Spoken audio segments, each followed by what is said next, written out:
I look out my window and I see my neighbor, Doug. Poor, lazy, deplorable Doug.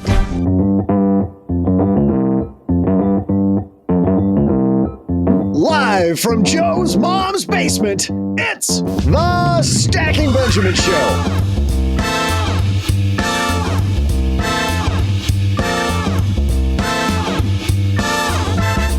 I'm Joe's mom's neighbor, Doug, and on today's roundtable, we're talking about debt with the woman who wants to see you indebted only to your mortgage broker. It's Paula Pant. Then the guy who wants to help you avoid debt by maximizing your income. It's the host of the personal finance podcast, Andrew Giancola. And finally, the man who we're indebted to for joining us today. It's the host of the Earn and Invest podcast, Doc G. But that's not all. Halfway through the show, I'll share my accumulated trivia question. And now a guy who owes a debt of gratitude to me. It's Joe Saul-Sehy. It's funny, we do owe a huge debt of gratitude to Doug. 'Cause people don't know this. Doug, you had some dental work done today. We didn't think you're like a just-in-time. Yeah, I had dental work very recently, and as we speak, the Novocaine and all of the drugs is wearing off. I'm feeling it pretty good right now. So I have no idea what's going to come out of my mouth this next hour. And that's what makes Fridays at Stacking Benjamins just an adventure. Yeah. It's all in prep for an emergency root canal that's on its way, screaming towards me tomorrow afternoon. I hope we're going to talk about emergency funds because that's exactly what's getting tapped for my root canal. We're going to talk about going into debt with your dentist, apparently, is what we're going to talk about. So let's introduce you to today's State Farm sponsored roundtable. I feel like we're at like the Coliseum. And in the right corner, in Manhattan right now, I believe, with the reddest microphone on earth, Paula Pant is here. How are you, man? Oh, I'm great. And look, the jacket that's draped across the back of my chair matches the microphone. So I've got, red is sort of the highlights theme around here. Exactly. Now, did you do that because today we're going to talk about people that are in the red and not getting in the red with your money? Yes, I definitely thought ahead. Sure. Yeah. We're going to run with that story. I planned that whole thing. Yeah. Yes. And then I have black hair because if you get out of debt, then you're in the black. See? There it is. Yes, absolutely. Makes total sense. And a guy who always makes sense on our sister podcast, the Earn and Invest Show. We're super happy he's back. Doc G's here. How are you, my friend? Well, actually, it's not just amazing that Doug is here. In fact, I think he's kind of a wuss. I had hernia surgery this morning, both sides. And ran 5 miles after, right? And walked home the 5 miles because they wouldn't let me drive. So, I mean, a little wussy dental procedure I'm not too worried about. There's no way. Did you really? Damn. You did not. No, of course not. I feel like we're going to square up after the show. That is pretty good. I did have a neighbor one day that Doug, you may remember these neighbors when we lived close together, brought me over frozen peas. And the woman goes, yeah, we're not going to eat this bag of frozen peas. So you guys want them? I'm like, what's wrong with them? And she goes, nothing. They're fine. And I put my hand out because I'm like, free food, right? Free frozen food. Who cares? And I put my hand out and then I put it back away because I realized her husband had just had a vasectomy that morning. And even though the peas were fine, I wasn't going near those peas. No, thank you. And the guy who's wondering, why the hell do I get to follow the vasectomy story? He's back for the Personal Finance Podcast. Andrew Giancola joins us. Hey, man, good to see you. Those are my favorite stories to follow, actually. And I love debt puns, and you guys are killing it right now. 10 out of 10 so far. So I love this. Well, you got to bring one. You got one of your own? I gotta come up with one. I'll come up with one by the end of the show for sure. I don't have them locked and loaded like you guys do. He's got to go jump on. Yeah, you got to come here more often, Andrew, so you can get the ninja dad joke stuff going. Exactly. So the debt that he owes us is a pun. Oh my that's God! Right. Is upon us? I don't know. Andrew, quick, before we keep going, tell everybody that hasn't seen your prior appearances, doesn't know about the Personal Finance Podcast, about the awesomeness of your show, man. Absolutely. So I'm the host of the Personal Finance Podcast, and we just try to make personal finance as simple as possible. So that is kind of our entire goal, and that's exactly what we do. It's a really cryptic name. I don't know exactly. I try to make it as cryptic as possible. Yeah. What exactly do you cover? Well, personal finance. Exactly.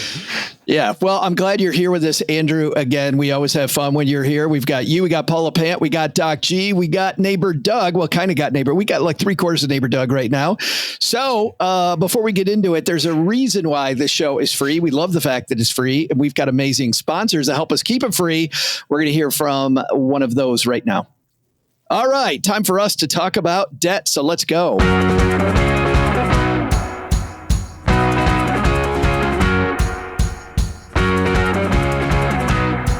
Today's piece comes to us from a guy I've never heard before named Morgan Housel. Is it Housel? Is that how it's pronounced? a little known personal finance author. Guy might have thought a thing or two before. But for those of you that don't know who Morgan Housel is, he has been on the Afford Anything podcast. Many times, yes. He's incredible. One of the most brilliant minds in personal finance. Yeah, behind the present company. Right? Oh, yes. You were going to say next. Present company excluded. One of the most brilliant minds in personal finance. Right. This is inspired by, I want to go through Morgan's piece first, but we're certainly not going to end with Morgan's piece. But Morgan says how I think about debt. And the second Morgan Housel says how I think about debt. I'm either going to call Morgan Housel, or in this case, I thought, you know what? With Andrew being here and personal finance and Doc G and Paula, this is the perfect group to kind of bandy about, as Mom says, all the things that Morgan talks about. So Morgan begins, and by the way, if you don't have this in front of you, stackers, no big deal. You can go to the website, stackybenjamins.com, and look it up, but you're not going to need it. We will tell you everything you need to know about this. He begins talking about this quote from a guy, Kent Nurburn. He says, debt defines your future, and when your future is defined, hope begins to die. Andrew, when you read that, debt defines your future. When your future is defined, hope begins to die. What did you think of that quote? I thought that was a very interesting quote. And, when it comes to looking at the difference between, debt and no debt, it is something that overall for me, there's a huge debate back and forth. And there's a lot of things that we can talk through as we go through this episode today. But I just think that is something that is a drastic quote when you think about debt and how you kind of think through, this entire scope of debt and something that I think is one end of the spectrum for sure. There's what I call the Ramsey end of the spectrum, which is just no debt whatsoever. And on the other end of the spectrum, you can kind of see people who get way too aggressive, which we can talk through today. Yeah, leveraged all the time. Yeah. Morgan continues, not only does hope begin to die, but the number of outcomes you can endure does too. And he talks about then all the things that are going to happen in your life, right? We're going to have recessions, wars, divorces, illness, moves, floods, change of heart. All these different things are going to happen. And those might change our financial situation. And he says, if you don't have debt, well, then this volatility that's in your life, what does he say? Does he say that you can handle it better without debt? So essentially what he says is that if you imagine a graph of your life, right? And you imagine the volatility. So just have that visual in your mind, right? So you can imagine these ups, these downs, glorious moments and treacherous moments. And if you imagine what you're currently able to handle as an upper threshold and a lower threshold, right? Without debt, the upper and lower boundaries of that threshold are fairly wide, but with debt, those boundaries start to narrow, that range narrows. And with the more debt you have, the narrower that range goes. So debt essentially narrows the range of volatility that you are able to withstand. Let's take a second, Paula, though, and talk about why that is for people that are new to this game. Because there was a time when I thought, and Andrew, you alluded to this earlier, using other people's money was great. I didn't understand any of it. I just had my first credit card and I was like, man, we are going out to dinner, everybody, and American Express is paying for it. So Paula, why is it that the range is narrower if you have debt? You have a given obligation, right? And we all inherently have certain obligations that we can never escape. We have to eat, for example. There's no escaping that. We have to live indoors. There's no escaping that, right? But beyond the the unchanging obligations. Debt adds yet another burden that then shackles us and decreases the amount of autonomy and freedom that we have. Is the shackle, though, just to define this a little more for people that are as dumb as I was when I had debt, is the shackle the amount of money you owe, or is it that monthly obligation of committed future paychecks that's shackling you, or is it both? I would say the monthly obligation is the shackle, and the total amount of money that you owe is the long-term impact on your net worth. So, for example, if you owe $100,000, but your monthly payment is $10 a month, it's not that much of a shackle, right? But if you owe $100,000, if you owe that same $100,000 and the monthly payment is $1,000 a month, it's a much bigger shackle. So that shackles what you can do in the short term. But let's go back to your monthly payment is $10 a month, but you owe $1 million. All right, that's going to have a significant impact on your net worth, even though it doesn't necessarily shackle the now. Doc, I'm happy to have everybody here, but I'm especially happy to have you here today because we're going to couple two things together that people don't normally put together. And these are the discussions I know you like to have, but people that don't know, you are finishing a book about purpose that will come out next year. And it's interesting. It seems to me that the way Morgan talks about this, it might be harder to think about what your purpose is in life when you're indebted to other people. Would you say that's true? I think that debt and responsibilities, especially responsibilities towards things that don't light you up, are always going to subtract away time you can spend from doing things you want to be doing, things that feel purposeful. And so the question is, what role does debt play in your life? And let me give you two scenarios. I could take out debt to become a world-class skier. And that's something that really excites me, and skiing really lights me up.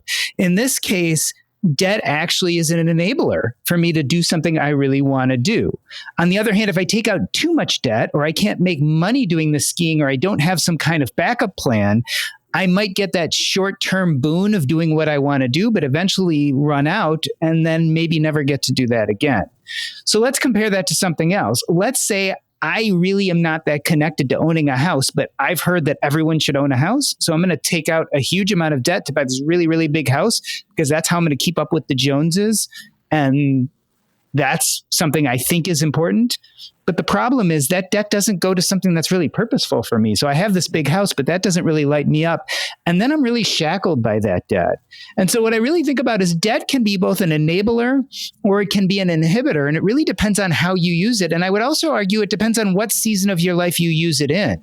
Because I think when we use debt when we're very young and we have a high risk tolerance, we can manage some of that volatility that comes with debt and risk. Whereas when we get older and we have a lot more to lose, and going bankrupt when you're 60 or 70 is a big difference than going bankrupt when you're 25. Debt doesn't serve us nearly as well as we get older, but could really serve us when we're younger. In fact, I always tell people the best way to make a lot of money, if you don't have a trade, if you don't have a skill set that's going to make you a lot of money, is through real estate. And how do you do that? Well, as a young person, you do it through leverage. Debt can be a wonderful enabler if used correctly. Paul, I remember Josh Dorkin, the creator of Bigger Pockets, I've had wonderful discussions with Josh, but a great discussion. Josh talked about during the run up after 2007, 2008 of real estate over the subsequent decade. And he was talking about how, you know, how just before that 2007, 2008, you saw all those infomercials on TV for older people. Carlton Sheets was a guy. Doug, you remember that guy, Carlton Sheets? They had all these guys on TV talking about make money quickly in real estate. And we have that today still, right? We got these people make money now, not as many as we had a few years ago, but we have all these people there. And debt and Paula, I remember Josh telling me, to Doc's point, that real estate creates millionaires faster because of leverage. And it also flushes the toilet faster when things go bad because so many people wash out and get in trouble because they use so much debt. As a real estate investor, what do you think of that? I absolutely agree with that. So two points. Number one is that the word leverage is perfect because it evokes the image of a lever, right? And a lever is simply something that propels you either upward or downward a lot faster. So leverage is actually it is a lever in either direction. The second thing is with real estate specifically, real estate is the one type of debt that the average the average middle class person in the US is able to access. Most people are not able to access small business loans without a lot of hassle and headache. Most people, I don't believe, are able to access buying stocks on margin, or if they are, it's just a very small amount. But real estate is the one type of debt that the average middle-class American can access. And so I think that's why it becomes that lever for so many people.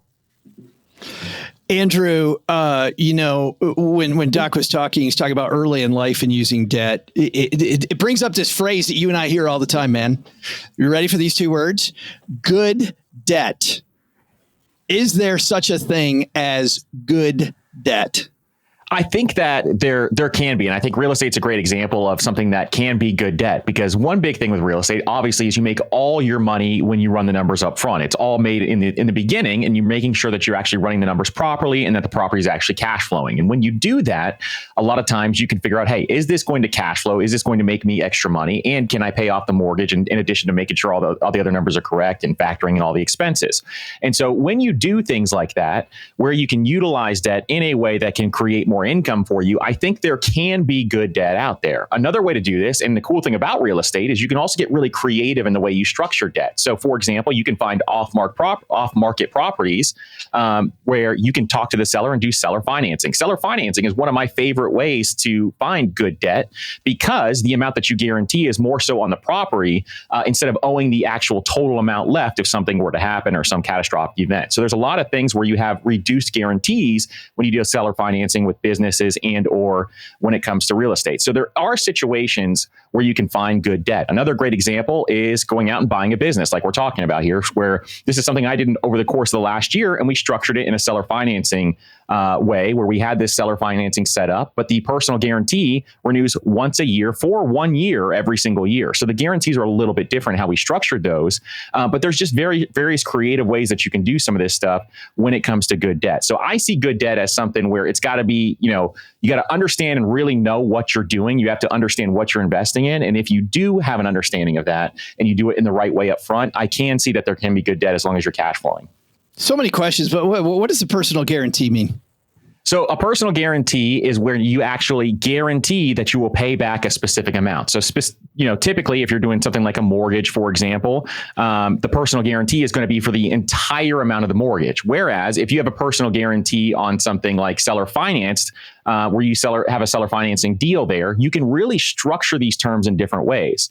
So for example, one way that you can do it is the actual house is the guarantee to get the house back if you default on the loan. That's one big way that you can do it, whereas you're not going to owe the rest of the amount. Another way to structure it, like with the business that we did, was you personally guarantee 1 year of payments. And then outside of that, everything else is something where it's just rolling 1 year every single year. And so when you have those structures in place, it reduces your liability if anything were to ever happen.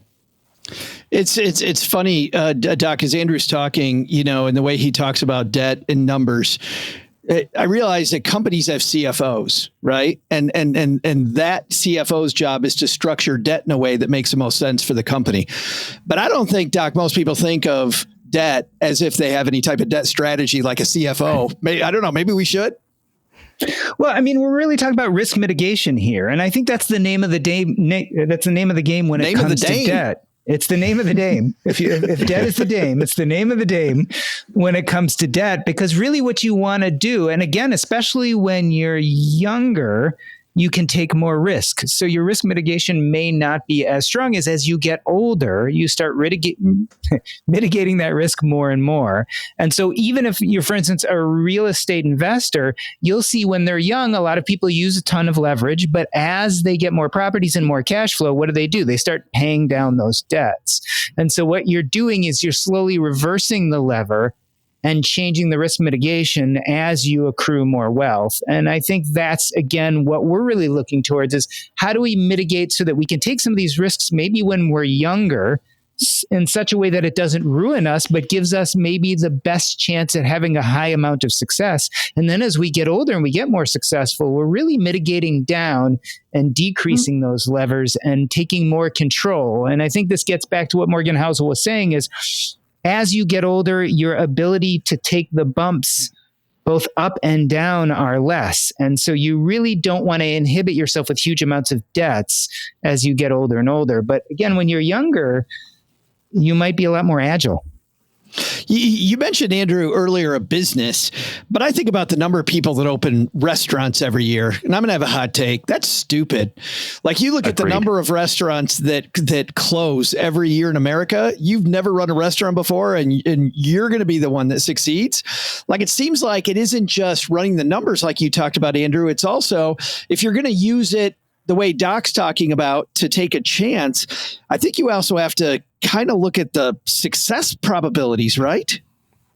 100% agree, because something like a restaurant, in fact, the restaurant, I think, is the number one business that has the highest failure rate across the country.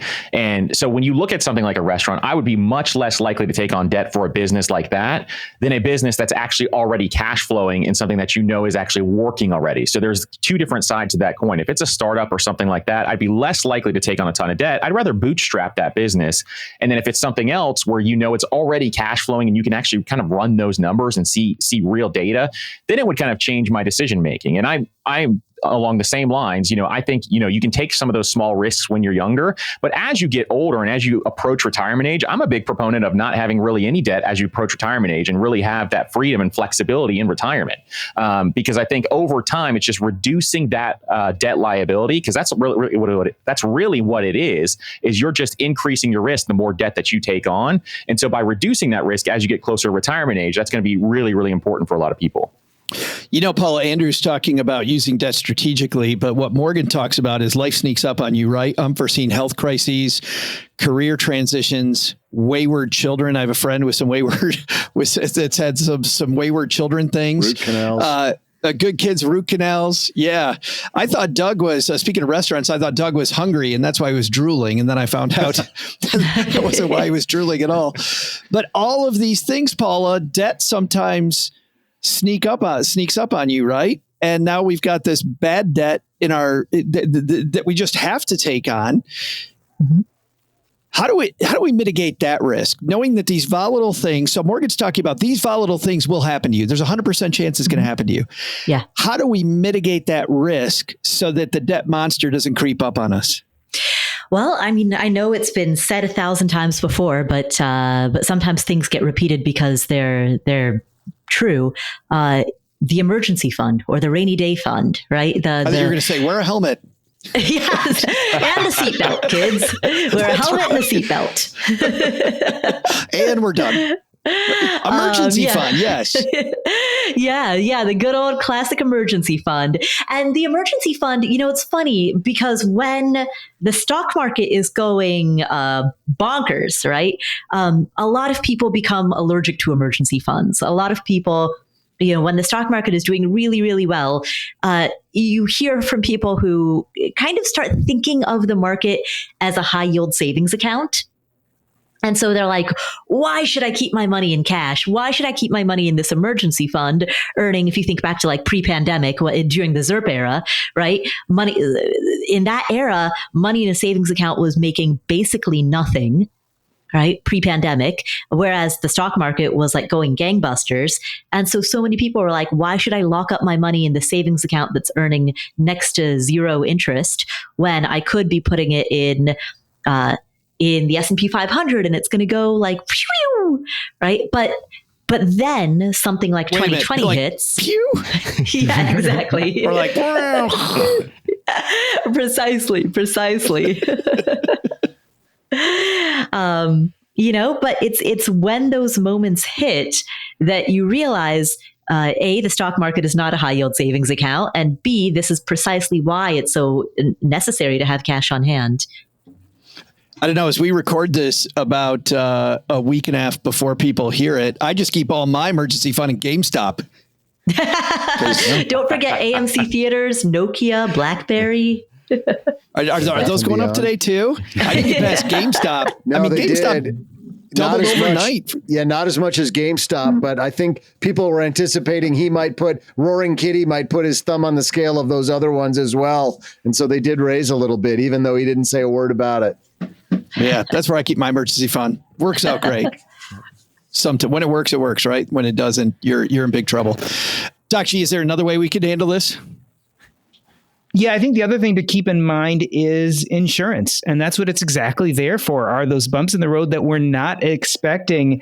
And in fact, you can combine the emergency fund and insurance. Our friend Brian Preston, who's been talking about his book, has a financial order of operations. And actually, step one for him is not an emergency fund. Step one for him is covering your highest deductible. Right. So if you're at the really beginning of this process and you want to start risk mitigating, save enough money to cover your highest deductible. It's a start. And that way you let insurance do some of the heavy lifting, but at least you can cover that deductible if you need to. Well, I love you saying that because I think this is where young people get it wrong often. So if you're hanging out here, stackers, and you're just starting, I see young people with a limited amount of money to get into savings, put all the money in savings, and they forego insurance. They skimp on insurance. You actually need more insurance when you don't have assets. And then as your asset base rises, then cancel those coverages. And I also see older people get it wrong. So I see older stackers that are covering all this stuff. And I'm like, you got a pile of money over here that you could totally use to get this taken care of. Andrew, you look like you want to say something on that.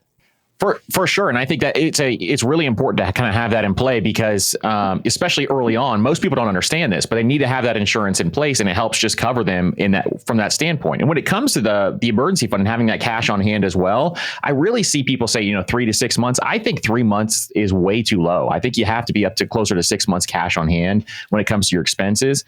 And as time goes on, the more debt you take on, if you're a business owner or whatever else, I think that number needs to creep up even more. And a lot of people will say, hey, I'd rather have those dollars invested, but really it's risk mitigation. And if you're taking on some of this debt or you're a business owner, there are things that are going to happen. I mean, life is going to happen. Something's going to happen to you. I've had 12 things happen to me this month already that I didn't expect.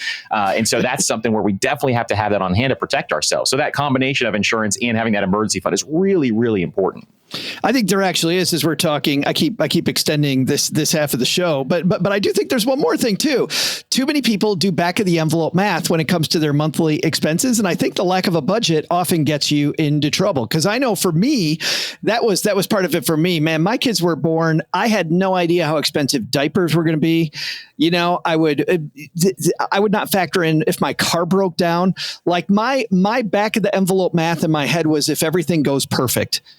And because of that, I thought I had a balanced budget. Once I figured out that was part of the problem several years later, after I was way in debt, all of a sudden I realized I had to budget for these things, like the new tires or whatever. To your point, Andrew, the problem of the week, right? The problem of the day. I had to budget for that. So I think the budget has a lot to do with it too.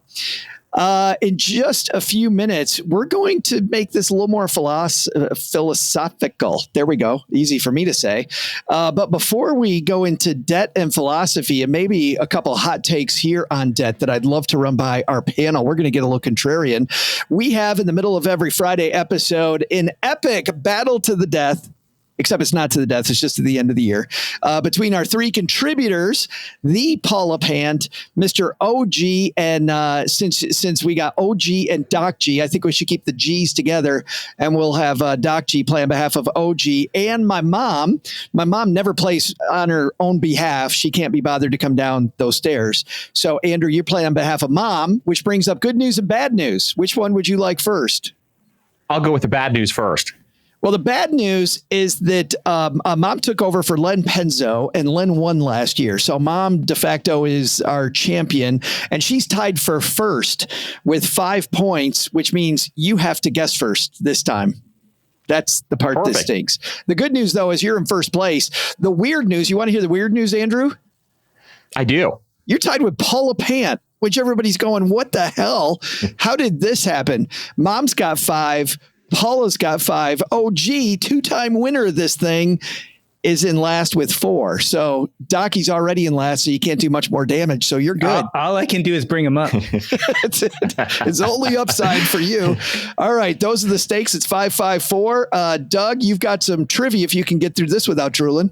Hey there, stackers. I'm Joe's mom's neighbor, Doug. Today, our panel's discussing the one topic I'm more of an expert on than probably anyone: debt. I don't mean to sound cocky, but I've always had a knack for it. Whenever the Powerball gets to an astronomical amount, you always hear people say they could never spend that in their lifetime. Ha! Amateurs! I could spend any amount of money in a week. Tops. I wouldn't even have to win it first. I've racked up tens of thousands of dollars in debt on all kinds of things. Endless accessories for the El Camino, duh, no brainer. A lock of David Lee Roth's hair I found on eBay. A $9,000 Totally had to go into debt for that, Doug. Totally had to. I mean, my hands were tied. A $9,000 haunted bobblehead I got at a garage sale. That one was an extra impressive purchase considering I got him to accept a credit card at the garage sale. I'm probably the only person in history who's ever done that. It's mostly about charming people. Although, yeah, I'm sure being handsome helps too. Today's trivia question is, at the beginning of today's show, what was the national debt? I'll be back after these guys squirm and try to come up with some answer. I like watching all 3 of them. If you're here with us on YouTube, you just got a great one. Like, whoa, hello. Well, Andrew, guess what? You get to guess the national debt first. Can I ask a question on the question first? Yes. Is it consumer debt or is it U.S. national debt? It's U.S. government national debt. You know, the debt clock? Doug went to the debt clock at the beginning of the episode, and he's going to try to figure out what all those commas mean in the number. Okay. Let's see. I have no idea. Let's see here. I'm going to say I feel like this is going to be too low. $950 trillion. $950 trillion. Paula, what are you thinking? Well, it's so weird to call you second. I know, right? This never happens. First, I have to say, in full disclosure, so I am currently, for those of you watching on YouTube, I'm currently sitting in an office that I have, a rented office in Times Square. And somewhere in Times Square, there is a debt clock. Yes. But I cannot see it from my office. If it was out your window. So I was like craning my neck, like, yeah, exactly. Yeah, from this particular chair, I cannot see it out my window, but it's right there. It's right there. So yeah, it's going to be, I know, so close and yet out of visual range. Oh man, 950 trillion. Let's see. So what? I need to give some type of a range. I'm going to go with,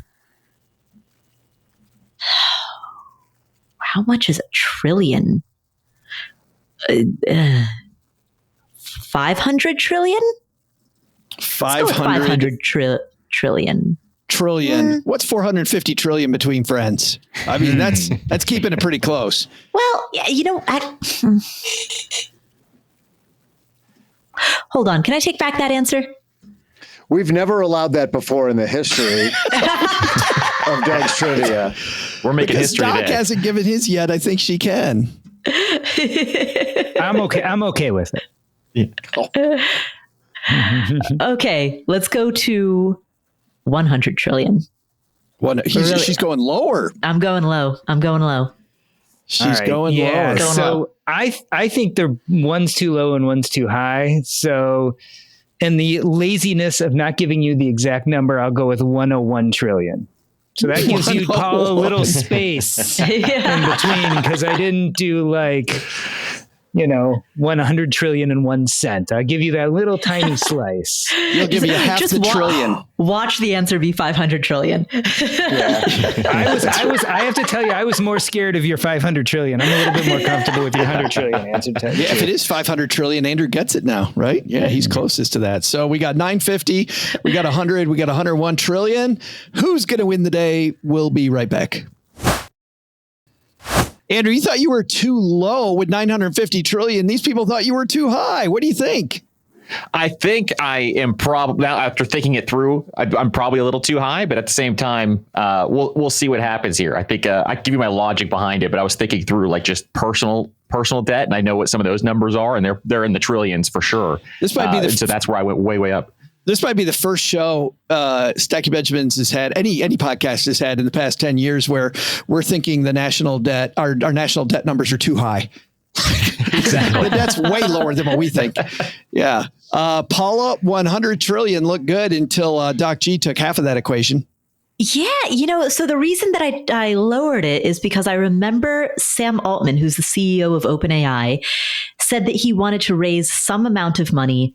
And then commentators were saying that amount of money is equivalent to some major global something. So I don't remember the details. I know, exactly. I don't remember any of the details, but I remember it being a smaller-ish number. I don't know. It just kind of inspired me to move the number down. Yes. Well, if Sam Bankman-Fried inspired you, I'm not sure how great that is. Sam Altman. Oh, Sam Altman. One of the Sams. One of them. One of the Sams. That's a much better Sam. Uncle Sam. Yeah. Two ends of the Sam spectrum. Yeah, totally different ends of Sam's. And Doc 101, you feeling good? No, but it seemed like the thing to do. I think my guess was it was closer to Paula's number than Andrew's, but I have no idea. I think Doc G's just happy he's in the middle. He's not 100 million above everybody like some weeks that he's here. Yeah. I will not be the last. All right. Well, we're going to find out if you're first, though, Doc. Doug, what's our trivia answer?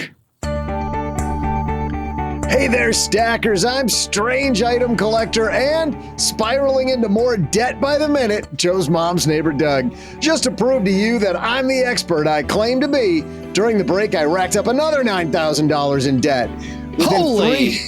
But just check this out. Within 3 to 5 business days, I'll have my very own outdoor gazebo and sunroom. That was only $6,000, so then I had to buy all the sweet new furniture to put in it as well, as one does. Today's trivia question is, at the beginning of today's show, what was the national debt? The answer? While the U.S. is in an impressive amount of debt, we don't even crack the top 10 countries when you measure by percentage of GDP. Lebanon is at the highest at roughly 350% of their GDP, while the U.S. sits in 12th place at just over 121% of our GDP. What's the answer? Well, I never tell you that. First, I will say that Andrew guessed 950 trillion, which means he was over by just a mere 916 trillion. Paula guessed, Doc G guessed 101 trillion. He was over by 67. Oh my God, this isn't going to happen, is it? Paula was over by 66 trillion with her guess of 100. With the United States GDP at roughly $28.8 billion, the total dollar amount of our national debt at the beginning of today's show was $34,736,409,115,214.36. Paula is truly stunned. I can see it on her face. Wow. Paula's not the only one stunned. What the hell's going on? Well, this time I do have a speech prepared. I'd like to thank Sam Altman, the good side of the Sam spectrum. I would not thank Sam Bankman-Fried. Yes, exactly. No. But I would like to thank Sam Altman for asking for some amount of money for OpenAI that's comparable to some other amount of money that made me want to lower the guess. The guess. That is fabulous. Of course, AI wins the day again, Paula. There it is. Yeah, exactly.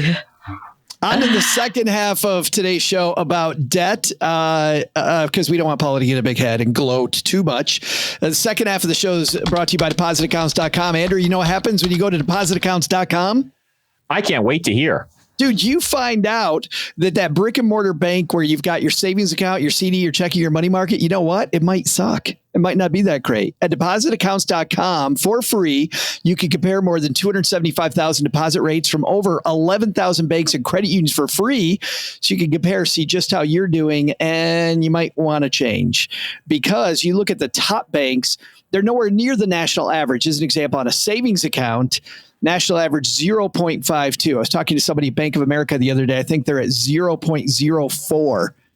National average 0.52. Top 1% savings account as we record this, 4.97, almost 5%. All I did was went to depositaccounts.com and I saw what the top 1% was, and you can click on that button, see where those are, compare, ditch, switch, and save. All right, let's dive into the second half of this, and I want to go right for the jugular. Doc G. Of course. I want to talk about purpose here for a moment, because what's interesting when we talk about purpose is I have been visiting some art museums lately, and there was a trend that I saw among many of the greatest masters on earth. And that is that they only created these things because they were up to their freaking eyeballs. While Morgan talks about the possibilities that debt takes away from you, I think that does the hurry up nature of I got to make this thing because I owe somebody actually help you get crap done?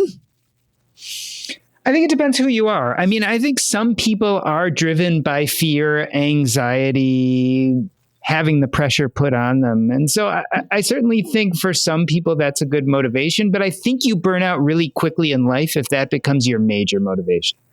So we see this often in people who are driven to become what they become, often because of childhood trauma, often because they were feeling like they weren't enough as kids, or they went through some horrible trauma where they grew up in poverty, they lost a parent. And that really drives them to become the wonderful things they become. But that doesn't necessarily lead to happiness. And certainly it often leads to burnout. And so I think it's a double-edged sword. I mean, ideally, we love to take those kind of things, put them in a bottle and use them for short periods of time to help us do ridiculously amazing things. But you don't want to live a whole life that way. But you start thinking about that, Paula, personal happiness versus a legacy. Your stuff is in the top museums in the world. You are remembered forever by people forever and ever and ever.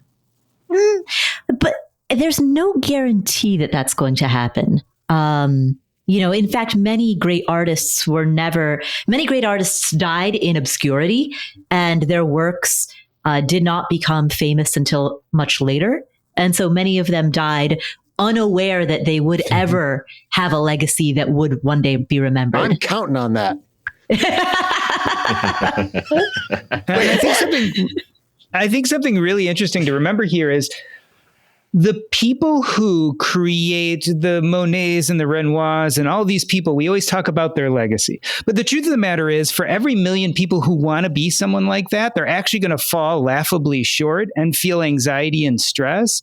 But think about the people who really made a difference in your life. They weren't the Renoirs. They weren't the Monets. If you love baseball, it wasn't the Mickey Mantles. The people who probably made a big difference in your life, who truly left a legacy, were those people you were close to, who connected with you, who taught you something, who gave you something of importance. It was those people who in very little ways showed you who they were and therefore modeled this wonderful behavior that you eventually took with you. And those are the people who probably leave a much bigger legacy, than the people who create these amazing things that we all strive to. Unfortunately, for a lot of people, those amazing people actually leave a legacy of anxiety and stress, because a lot of people will never be good enough to be those people. But is that a reason, Andrew? What he's saying, is that a reason not to try? So overall, I think, you definitely, it's something like we talked about a little bit earlier too. I think it's worth your time if you kind of know what you're doing to try. But over time, I think, that stress and anxiety is going to come up over time. And I think, that's something that we want to really reduce. I think money is there to reduce your stress and anxiety. And once you figure out how to actually utilize it as a tool in that way, I think it's much more important to reduce that stress and anxiety than it would be, long term for most people than to long term term, do something that would be a detriment to your finances. But it's worth trying. And if it's something that you are, willing to kind of stick with over time, I think it's really, really powerful what you can do with debt if you do it the right way. It's funny what you and Doc are both talking about is kind of building a rubric around how you think about debt and how you think about the path that you're on. And it's funny, Paul, I'm going to go to you because you and I are both enamored. It's funny. I was super enamored by this guy the first time we talked about him. And then Paul and I had like an hour and a half discussion, and I'm not kidding. We talked about this guy for an hour and a half. And then Paula, I think, became obsessed with him too. His name's Ken Honda. And Ken Honda talks about the way to think about debt. And he talks about, Paula, debt in a whole different way. Like if you're in debt, you've got this stress and anxiety. Do you remember the way he talks about debt? I don't remember offhand. I remember many of the things he said. I don't remember offhand. Yeah, this one really caught me as a guy that was in huge debt. About instead of thinking, "Woe is me, I don't have any great outcomes." Like I could read that Morgan Housel piece we did in the first half and go, "I've got a lot of debt, so the answer is I'm screwed." Ken Honda says, "How lucky am I that these people trust me enough to have loaned me this money, and I have the honor of being able to repay that trust." And to give them back that trust every month. And it was so funny. I think seriously, if I had thought about my debt that way more in the 90s, I would have not suffered, Doc, some of that stress that you were talking about. Yeah, I mean, Ken talks a lot about, happy money. This idea that if you do things you love that light you up, you'll bring in happy money. And then it's actually, you need to take that money and spend it on things you love. So the idea is happy money coming in and happy money going out. And so interestingly enough, he's not against spending. He's more of the ilk of do things you love, connect with the important people in your life, and happy money will come in. And then you have to send it flowing back out into the universe. And I love the idea of that because it really changes the way we look at things like debt and leverage, et cetera. It does show me, there's a paradigm shift here.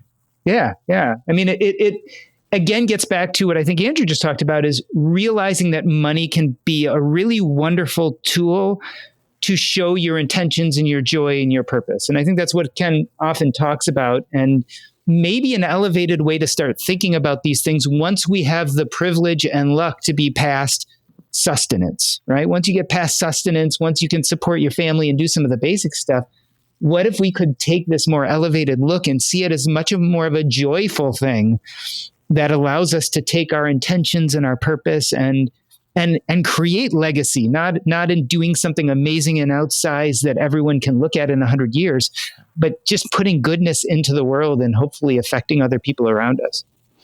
I thought about this, Paula, and I was originally coming to you with that before I realized with all the purpose stuff that Doc G talks about. But what I just become the purpose guy. Well, yeah, he's a purpose guy. That's his purpose. He's talking all purpose. That's all purpose. But Paul, initially, the reason I was coming to you is I was thinking about just this idea. I brought up the debt and the masters for a reason. These people were indebted to these people that commission these artworks, and often they even ripped off the masters. Right? They got them for a lot less because the people owed them so much money. They're like, "How about if I just paint something for you instead of pay you money?" But this idea of being indebted to people, there's sometimes I don't mind being indebted to people. Feeling a sense of debt is almost like, Paula, in some ways, a sense of gratitude toward them. I'm indebted to that third grade teacher who taught me so much about life or whatever it might be. I don't think being indebted has to be as negative as Morgan's talking about. I think the distinction is it voluntary or is it compulsory? So if you feel indebted, spiritually indebted to your third grade teacher because of the impact that she had on you or he or she had on you, right? That's a voluntary desire to want to do something to honor that impact. And that's different from compulsory, you owe the IRS money. Right. Well, but the fact that I owed the IRS money, let's get that, because I've been there too. I don't think there's anybody on earth I haven't owed some money to before. But when I was having my debt problem and the fact that I got out of that, I now feel this pay it forward to other people that are in debt, right? Part of the reason why I think we all do what we do is we want to pay it forward to these people because we got so much help getting out of debt. I mean, Andrew, the idea of debt, is this really what kind of for some of us can spur us on? For sure. I think that's the biggest reason why we, talk about it all the time is we want to help people as much as possible get out of debt if they are in debt, specifically high interest debt. And that's the one that really is something that is a big deal to me because it's compound interest working against you essentially. And so that's one that you definitely want to make sure, that consumer debt, that credit card debt, all of those types of things are really, really important. And so getting people free from those chains, which that's what it is. It's a chain that is holding you down against you being able to build wealth, and getting free from those chains is one of the most powerful things you can do, especially if you had no idea how detrimental it is to your finances. This idea of no debt though, Andrew, let's talk about that. Sure. Because I will see people that have no debt. They're not indebted to anybody. They feel very free. And because of that, they get absolutely nothing done in their life. Is the absence of debt sometimes in this chase that I don't owe anybody anything really, could it be killing us? It can be, I think, a detriment to some people. And really what it comes down to is, what is your ultimate financial goal? Are you trying to, have a couple $1 million where you can retire and, you have a portfolio that's like lean fire, for example, or are you trying to have a larger portfolio because you have a larger purpose?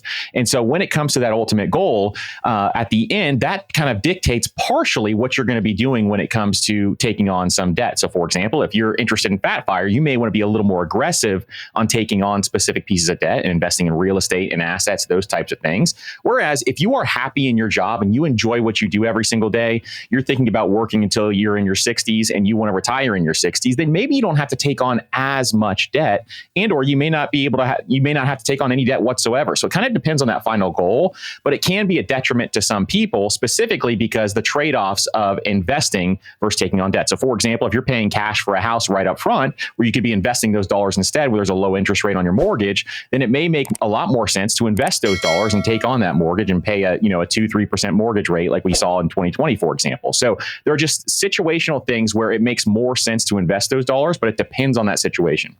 Doc, let's go to you. Same question. Is the lack of debt, can that also mean lack of purpose?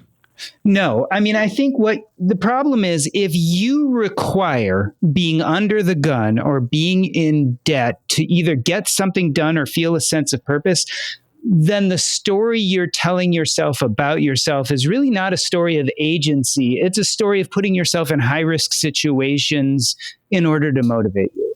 And so if someone really is in that position, I would say, you know what, you really need to look at the stories you tell yourself about yourself, because they're probably somewhat unhealthy stories. You shouldn't have to put yourself in a position that might not be good for you in order to motivate you. If you are, then that says a lot about your psyche. I mean, it kind of says, how do I feel about myself?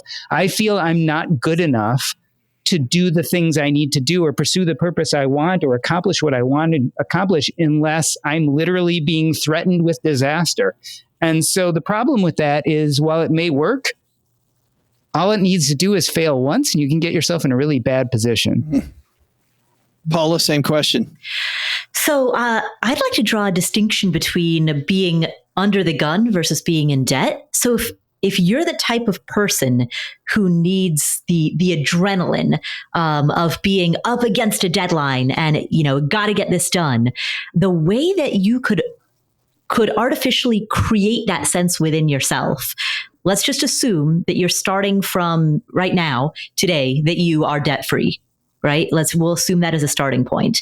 What I would do then is all of your current cash, all of your investments, just hide it from yourself, right? Put it in a bank account, like any cash savings that you have, put it in a separate bank account and cut up the debit card and tear up the checks and purposely lose the login information to your online portals, right? So that the only way that you can access that money is you have to get in your car and physically drive to the bank, right? So now you have forgotten about the cash that you have, you've forgotten about the investments that you have, and now you're staring at, I gotta make enough money to eat this month. Like, I've got to make enough money to survive this month. And it's a way that you could sort of artificially create that type of pressure without going into debt. It's funny. I don't know if Doc's going to think that's healthy or not either. Well, I mean, but that's much more healthy than actually getting yourself in trouble, right? So what you're talking about is gamifying it, and that's great. I mean, if that's really what you need, I would much rather have you do that, which is incredibly more healthy than actually putting yourself in real risk, because that's what you need as a motivator. I know there's a bunch of stackers out there thinking that's a question I just asked all three of you is a ridiculous question. I'll tell you, it isn't. The reason it's not is when I was a financial planner, I would see people work very diligently to get out of debt. Getting out of debt was a goal. So I would get out of debt. And then you know what they would do once they got out of debt? They had no real goals, and they would go blow money on stupid stuff and just waste time, waste energy, waste purpose. I mean, they would waste. There was so much waste that I remember during my career as a financial planner saying over and over, getting out of debt is not a goal. Somebody would come in, I'd say, what's your goal? They're like, oh, my goal is to get out of debt. I'm like, that's not a goal. That's a hurdle. That is a hurdle. We need a goal, because getting out of debt will not sustain you. What sustain you is having a real life afterwards. And I think that's really where I want to leave this, because I don't know, Doc, I still look at those great masters and I'm like, maybe there's something here with debt. maybe I don't care if it's bad or not. I could have people know me forever, but also most of those people, to your point, did die young. And Paula, to your point, also were obscure. Died in obscurity, and only appreciated. There are a lot of people out there. I mean, I look at the Steve Jobs and the Elon Musks, and all these people are so deeply driven.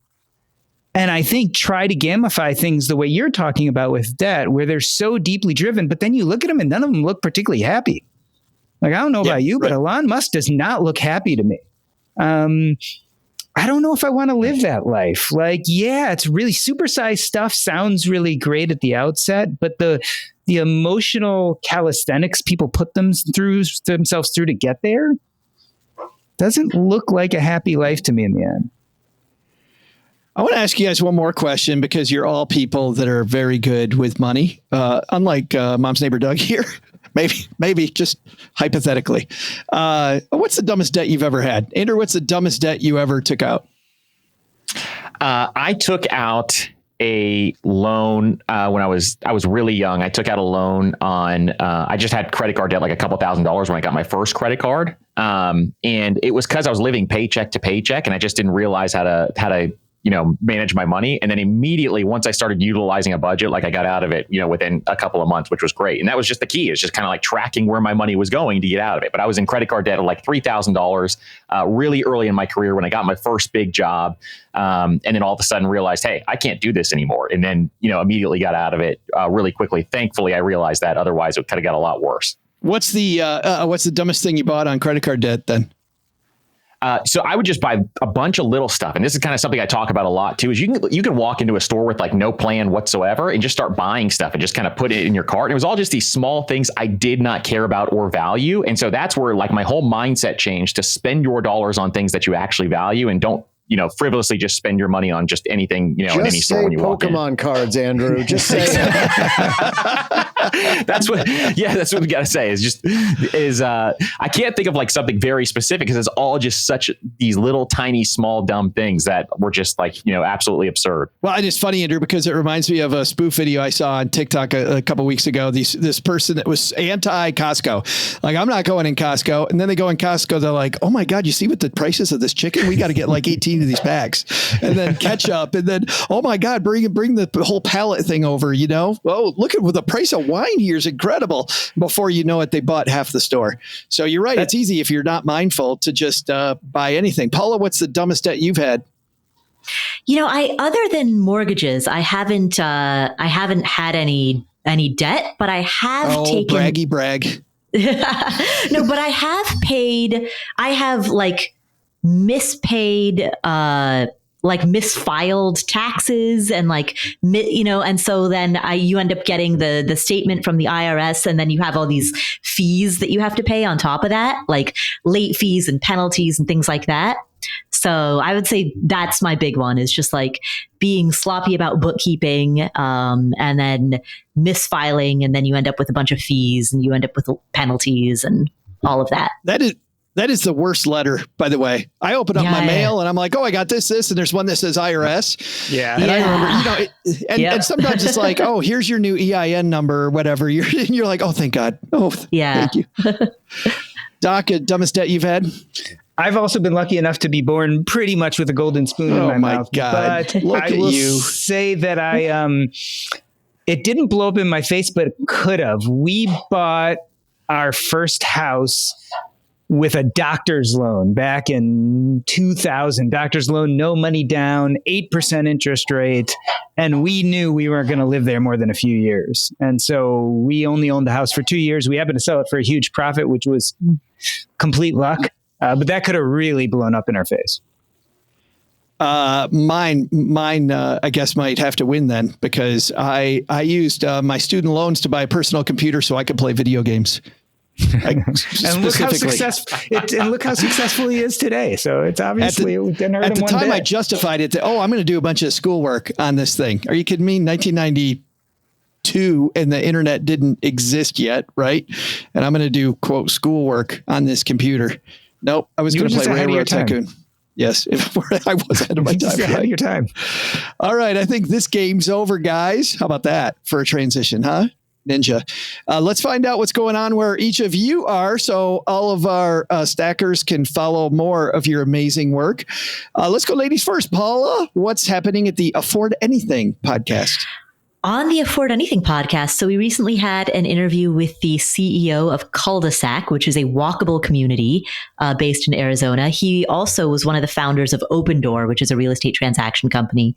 And so he talks about walkable cities, and designing cities to be car-free and designing a car-free life.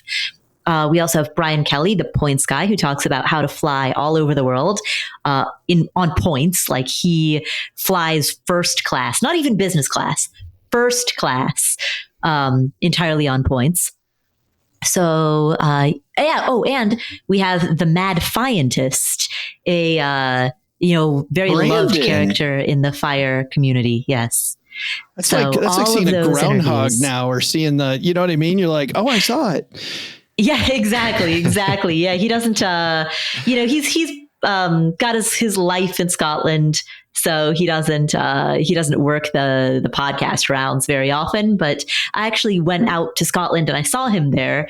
We had a really nice meal together, and we were going to record together in person, but then we just couldn't find a quiet place to record, and we were having too much fun hanging out, so we ended up just doing it virtually once I got back to the U.S. Later. Well, we all do love that guy, and getting a Mad Fientist sighting is awesome. That's at the Afford Anything podcast, where finer podcasts are distributed. Doc, what's going on at Earn and Invest these days, my friend? Well, we are interviewing, or I have interviewed Sierra Rogers. She wrote a book called The Outsider Advantage. She is the creator of multi-million-dollar fashion design. She creates products for people who are not your average body type. I'll just put it that way. She has dressed Kim Kardashian, Beyonce Knowles, and she wrote a book called The Outsider Advantage. She talks about kind of growing up, being homeless, living out of a car, to where she's arrived today, and how she did it by being an outsider. Wow, that's cool. I love those stories, by the way. It's like Doc G meets How I Built This. Yeah, for sure. Yeah, good stuff at Earn and Invest. Andrew, man, thanks for coming out and hanging out with us again. I appreciate it. Thank you so much for having me. It was so much fun. Dude, so what do we got coming up at the Personal Finance Podcast? So along the same lines as today, we have an episode that came out yesterday called Should You Pay Cash or Finance a Car? So we go back and forth on the pros and cons of that, which is fun. And then we have an episode coming up tomorrow. I think it's the step-by-step guide to actually negotiating your salary and getting a raise. And we have a very specific 6-month system that we kind of talk through that's worked a ton of times. And we've talked about this with some of the people that we've done in the past, and they've negotiated 30-40% raises by using this system. So we're really excited about that.